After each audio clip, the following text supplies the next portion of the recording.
शुरुआत करेंगे अजमेर के साथ, जहां के ब्यावर जिले से बड़ी खबर आ रही है। विजयनगर में स्कूली छात्राओं के साथ हुई ब्लैकमेलिंग और रेप की घटना के विरोध में सकल समाज ने अजमेर बंद का आह्वान किया। इससे पहले सभी पूरे समाज ने की ओर से एक विशाल वाहन रैली निकाली गई, जिसमें बड़ी संख्या में लोगों ने भाग लिया। रैली के दौरान आरोपियों को फांसी देने की मांग की गई। उत्तर प्रदेश सरकार के योगी मॉडल को राजस्थान में लागू करने की अपील प्रदर्शनकारियों द्वारा की गई है।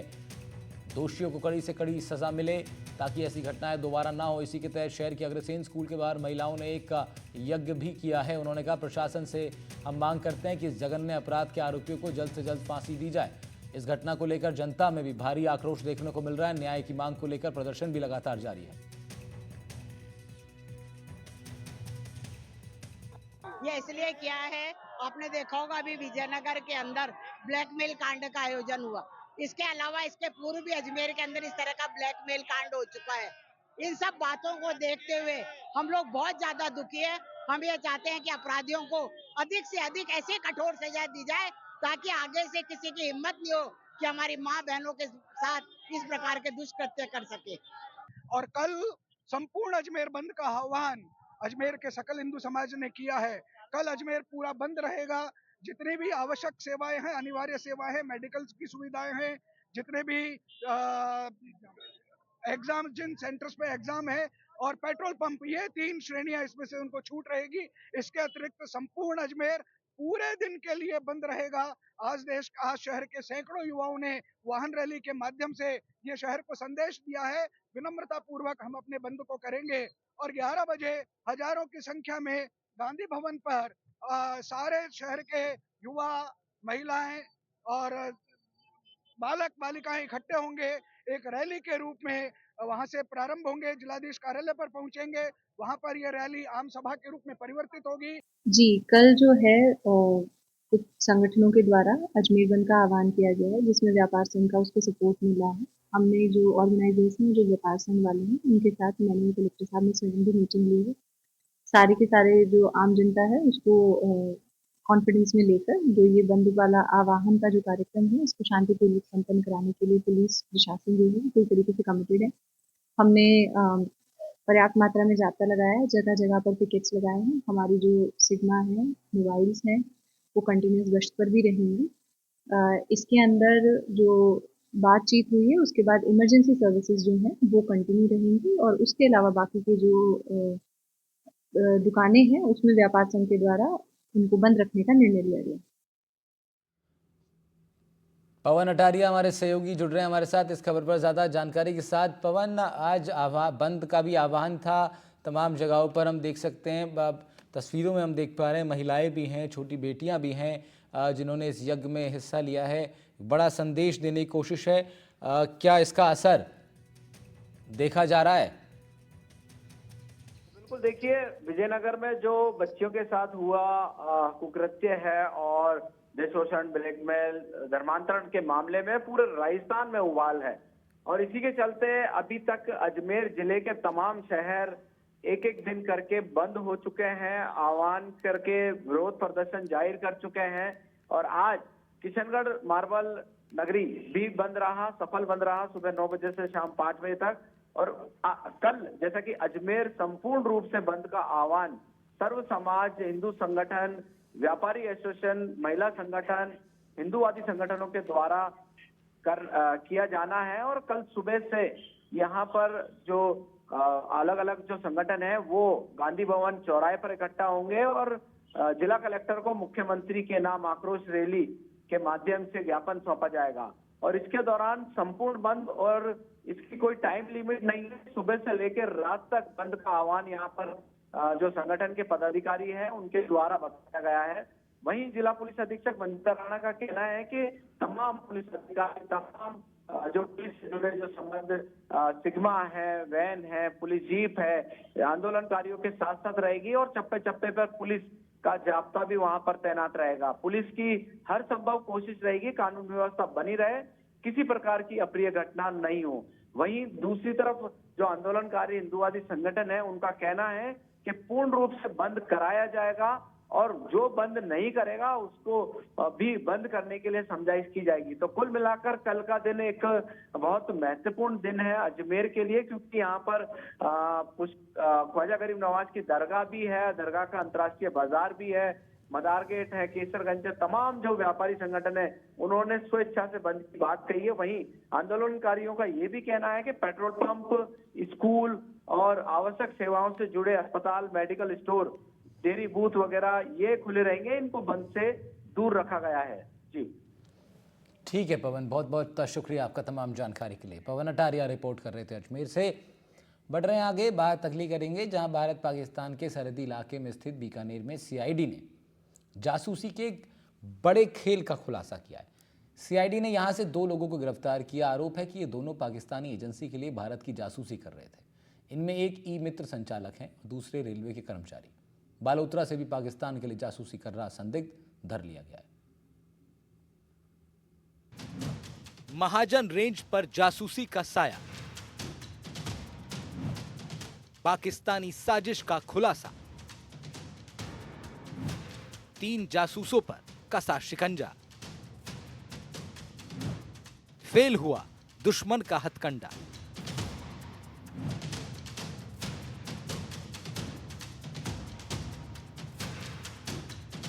पाकिस्तान की खुफिया एजेंसियां लगातार भारत की आंतरिक सुरक्षा को नुकसान पहुंचाने के लिए एक बड़ी साजिश रच रही हैं।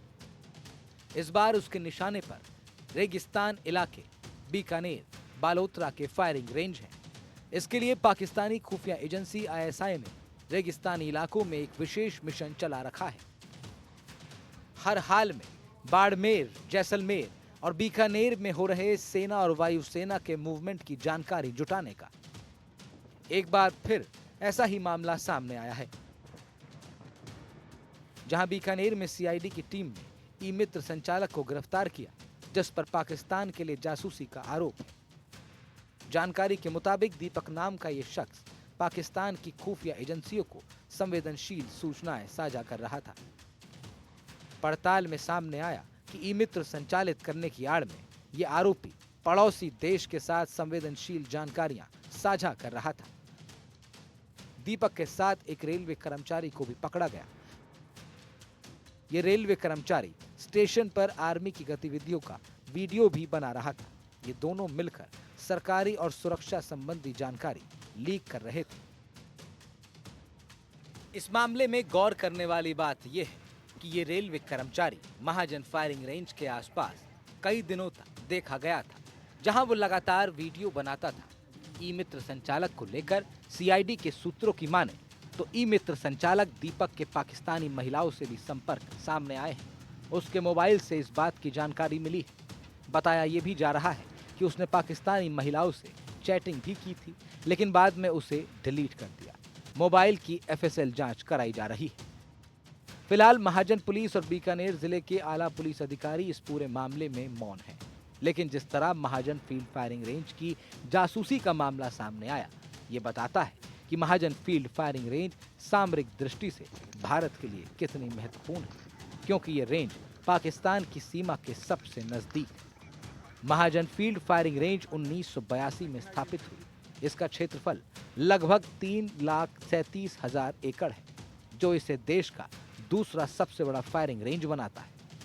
ये रेंज पाकिस्तान की सीमा से लगभग 60 किलोमीटर की दूरी पर है। पिछले 2 साल में महाजन फील्ड फायरिंग रेंज में कई महत्वपूर्ण युद्धाभ्यास आयोजित किए गए हैं। सितंबर 2024 में भारत और अमेरिका की सेनाओं ने संयुक्त युद्ध अभ्यास किया था। दोनों देशों के 1200 सैनिकों ने इसमें भाग लिया। इससे पहले सितंबर 2021 में भारतीय सेना ने शक्ति युद्ध अभ्यास किया। इस युद्ध अभ्यास में K9 वज्र तोपों का उपयोग हुआ। कुल मिलाकर देखा जाए तो महाजन फील्ड फायरिंग रेंज भारतीय सेना के लिए एक महत्वपूर्ण प्रशिक्षण स्थल रहा है, जहां नियमित रूप से राष्ट्रीय और अंतर्राष्ट्रीय स्तर के सैन्य अभ्यास आयोजित किए जाते हैं। इसलिए पाकिस्तान की खुफिया एजेंसियां इस पर टेढ़ी नजर बनाए हुए हैं। बात सिर्फ बीकानेर तक सीमित नहीं है, बल्कि बालोतरा की सिरधरी पुलिस ने भी संदिग्ध युवक को हिरासत में लिया। ये युवक सिरधरी के कौशलू में हेल्पर का काम करता है। व्हाट्सएप पर पाकिस्तान से किसी युवक के संपर्क में था। और उसने अपनी बैंक डिटेल पाकिस्तान के नंबर से साझा भी की थी। युवक गांव के पास एक तेल के कुएं पर पानी सप्लाई का काम करता है। वैसे भी बाड़मेर और बालोतरा में रिफाइनरी और तेल कुएं के सामरिक दृष्टि से संवेदनशील मायने हैं। ऐसे में सुरक्षा एजेंसियां इसकी कुंडली खंगाल रही हैं ताकि इससे भी पर्दा उठाया जा सके।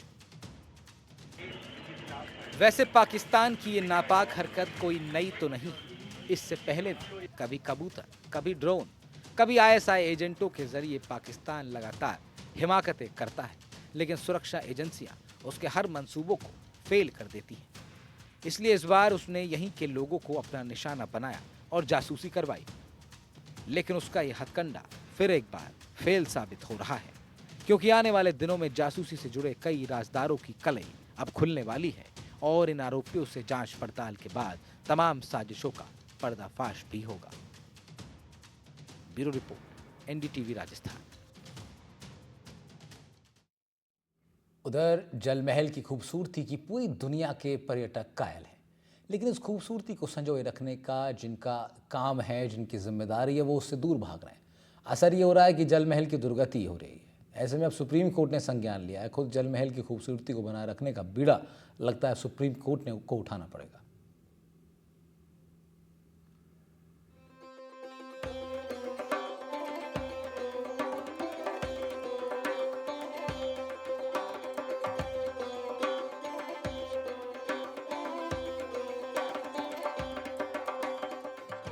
भारत का ऐतिहासिक विरासत जल महल जयपुर की शान है।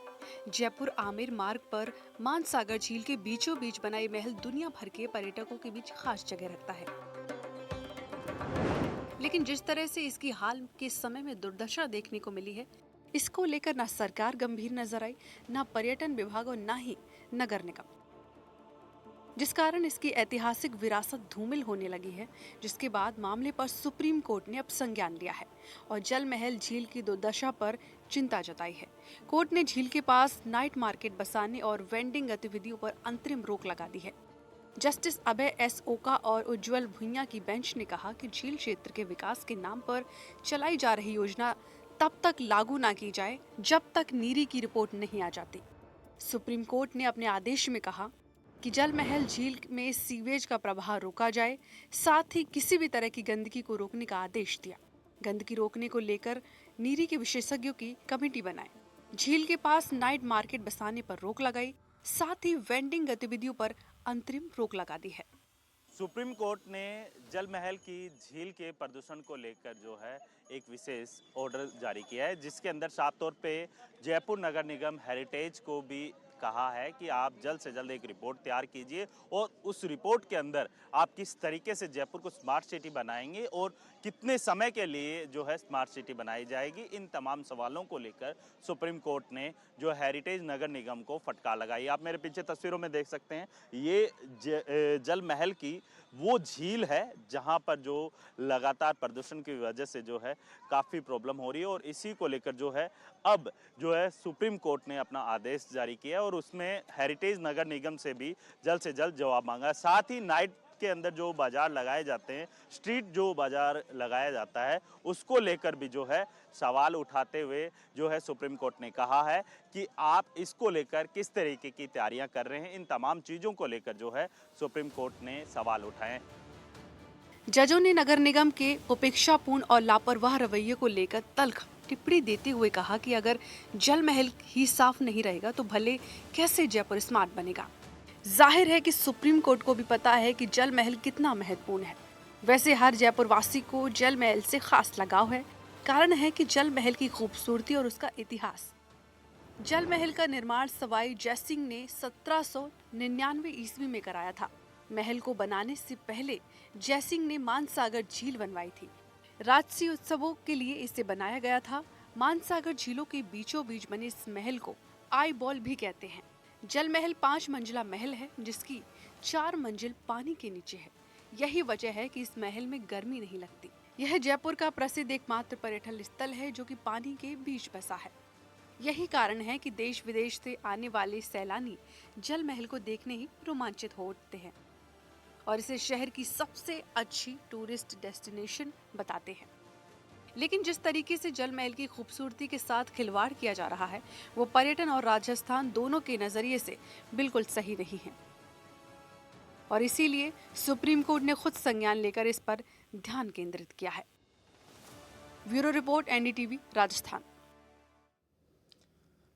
राजस्थान विधानसभा में गतिरोध खत्म हुए 24 घंटे भी नहीं बीते कि फिर एक बार नेताओं ने मर्यादाओं को तार तार करने का काम किया। गुरुवार रात जिस सदन की गरिमा की बात दोनों दलों के नेताओं ने की थी, शुक्रवार होते होते एक नेताजी उस गरिमा को फिर धूमिल करते नजर आए।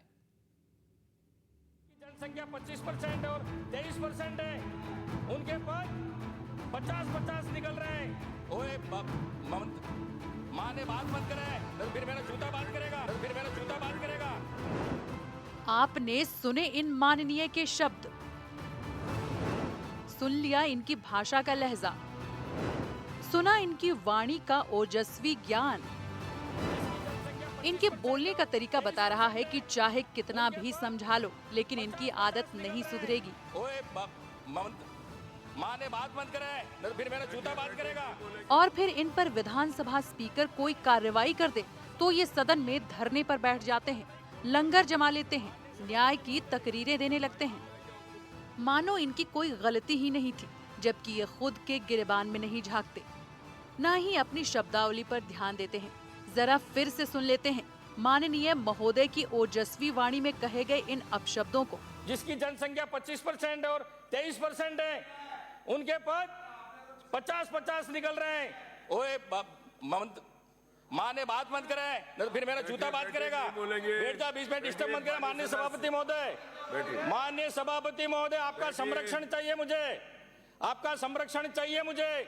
पक्षपात नहीं करें आप। माननीय सभापति महोदय, हमको बीच में डिस्टर्ब नहीं करें, हम इतना कहना चाहते हैं। बैठे ना, कौन कर रहा है आपको डिस्टर्ब? माननीय सभापति महोदय, उनका माइक खुला है क्या? उनको बोलने की इजाजत दी क्या? नहीं दी ना उनको बोलने की इजाजत। सर बीच में बोल रहे हैं, डिस्टर्ब नहीं करें, यही कहना चाह रहा हूँ, आपसे संरक्षण चाह रहा हूँ। माननीय सभापति महोदय, आज भी हमारे साथ ST/SC के साथ पक्षपात हो रहा है।